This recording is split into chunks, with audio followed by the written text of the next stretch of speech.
Ночная газета.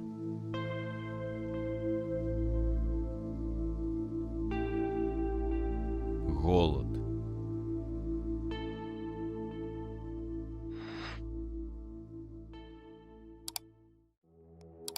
Двадцать 23:50. На гэты раз я сеў за ўваходнымі дзвярыма. Апошнія некалькі дзён былі дастаткова дрэннымі для мяне, каб стаць крыху больш асцярожным.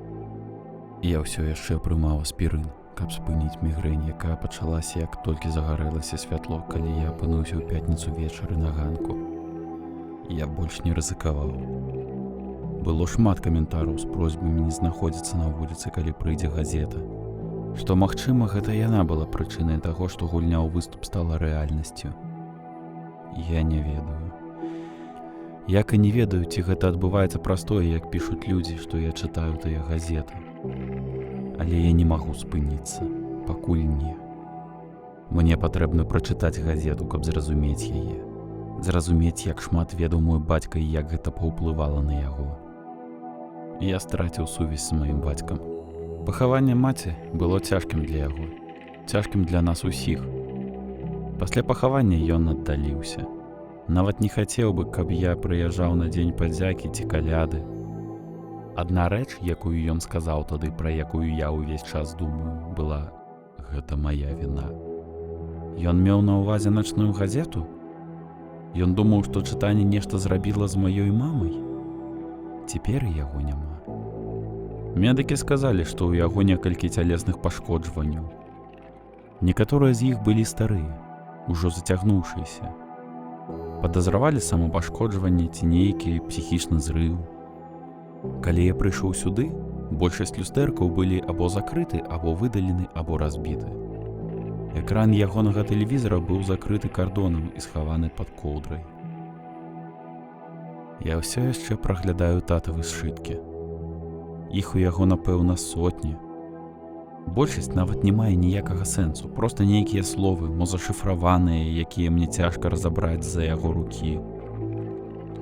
23:59.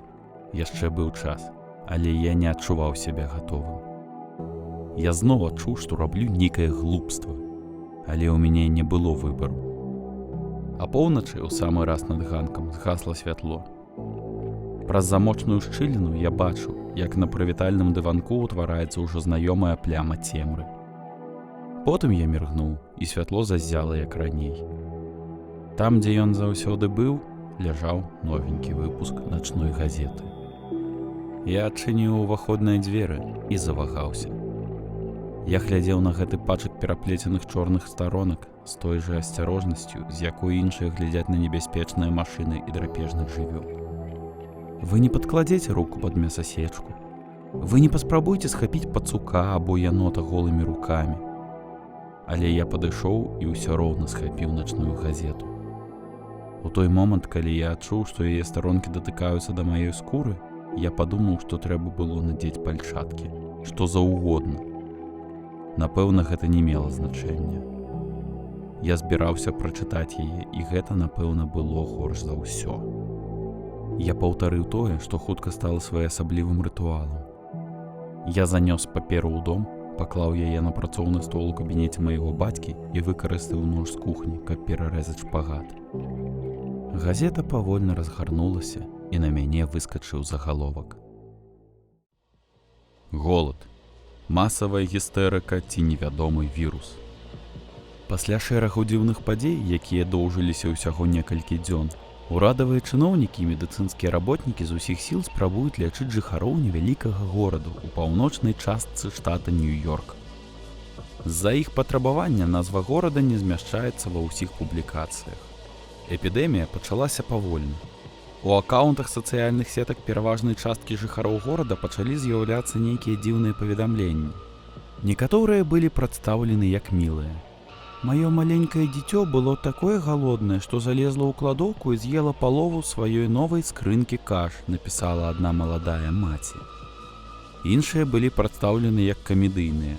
Калі я з'ем яшчэ адзін гамбургер, я скончу як той фіялетавы нахабнік з Віллі Вонкі, напісала іншая дзяўчына. Нарэшце ў той першы дзень некаторыя людзі пісалі з заклапочанасцю. Маё дзіця не перастане піць малако. 4 бутэлькі і ўсё яшчэ плача як галодны. Што я павінна рабіць?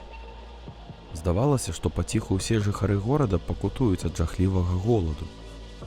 Колькасць заказаў на дастаўку рэзка вырасла. У супермаркетах стала цесна. З кожнай гадзінай усё мацней адчувалася, што ніхто не застрахаваны ад раптоўнага наступу парадаксальнага голаду. З бегам часу ўсё зрабілася горш. Людзі, якія засталіся дома, з'елі ўсе свае назапашванні. Некаторыя нават елі сырыя спецыі і смецце. Усё, што было пад рукой, яны спрабавалі праглынуць. Што заўгодна, каб заглушыць гэта бяздоннае, ныючае, балючае пачуццё ў страўніку.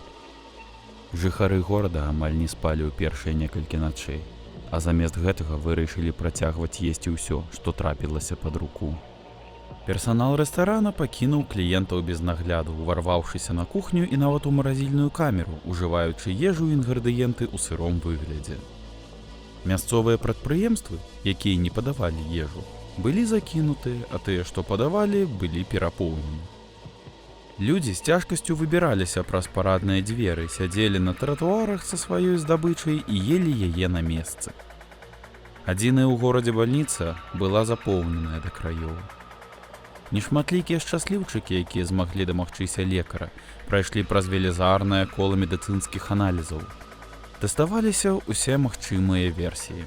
Ад такіх паразітаў, як стужачныя чарвякі, да вірусаў, неўралагічных захворванняў і псіхалагічных зрываў. Усе яны адхіляліся без доказаў. Гарадское водазабеспячэнне было праверана на наяўнасць чагосьці незвычайнага, але тыя пробы таксама нічога не паказалі. Неўзабаве пачаўся гвалт. Ежа заканчвалася, і што заўгодна, нават корм для сабак, нават сметніцы за мяснымі крамамі, нават змест клетак у зоомагазінах цяпер былі прыдатнымі варыянтамі. На вуліцы людзі абменьваліся абразамі. Неўзабаве кулакоў і тупых прадметаў стала недастаткова. Прайшло зусім нешмат часу да таго, як хтосьці выцягнуў нажы і агнястрэльную зброю.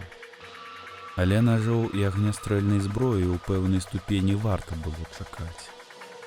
Чаго ніхто не чакаў і што было проста невымоўна, дык гэта тое, што людзі пачалі карыстацца сваімі зубамі. Прайшло менш за тыдзень, перш чым гэта адбылося ўпершыню, і як толькі гэта адбылося, мяжа была перакрочана. Як толькі адзін чалавек зрабіў гэта стала магчыма для ўсіх астатніх. Звязкі выкінутага акрываўленага адзення сталі звычайнай з'явай. Неўзабаве да жыхароў далучыліся некалькі іншагародніх. Неабыякавыя родныя і блізкія прадстаўнікі праваахоўных органаў, медыкі. Большасць з гэтых людзей больш ніколі не бачылі, а тыя, каго бачылі, таксама далучыліся да агульнага вар'яцтва. Нягледзячы на гэта, некалькі акаунтаў у сацыяльных сетках заставаліся актыўнымі.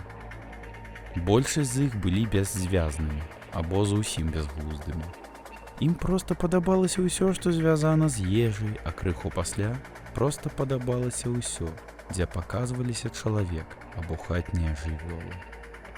Аднак адзін акаунт утрымліваў дастаткова звязнага тэксту, каб яго можна было працытаваць у гэтай публікацыі. «Усё, што вы ясцё, мае душу», напісаў ананімны карыстальнік. «Вы спажываеце яе, калі вы гэта ясце. Цяпер мы можам з'есці значна больш. З'ешце што-небудзь. Прыміце душу ў сябе. Мы можам з'есці само жыццё, калі будзем працягваць. Некаторыя ядуць зямлю ды становяцца гэтым месцам. Калі б сонца зайшло, мы таксама маглі б з'есці і яго». Паведамленні з горада з тых часоў сціхлі. Мясцовыя праваахоўныя органы ўсталявалі вакол гэтага раёна барыкады, фактычна адрэзаўшы горад ад астатняга свету. Былі заўважаны вайскоўцы, па некаторых паведамленнях былі чутны стрэлы і выбухі. Таксама вялікую занепакоенасць выклікае тое, што назіраецца тэндэнцыя росту паведамленняў у сацыяльных сетках пра некантралюемы голад з навакольных гарадоў гэтага раёну. Урадавыя чыноўнікі заявілі, што няма пра што турбавацца. Гэтыя паведамленні з'яўляюцца часткай вар'яцтва ў сацыяльных сетках. Хворы жарт, сказаў прадстаўнік уладаў, чыё імя пасля таго інтэрв'ю было выдалена. Людзі ў горадзе праходзяць лячэнне, і няма абсалютна ніякай небяспекі, што іншыя гарады паддадуцца такім жа жахлівым наступствам. Як толькі я скончыў чытаць, я адсунуўся ад татавага стала, нібы ён раптам загарэўся. Гэта было горш. Горш, чым гульня выступ. Горш, чым доктар-выдаляльнік. Горш, чым новая вучаніца.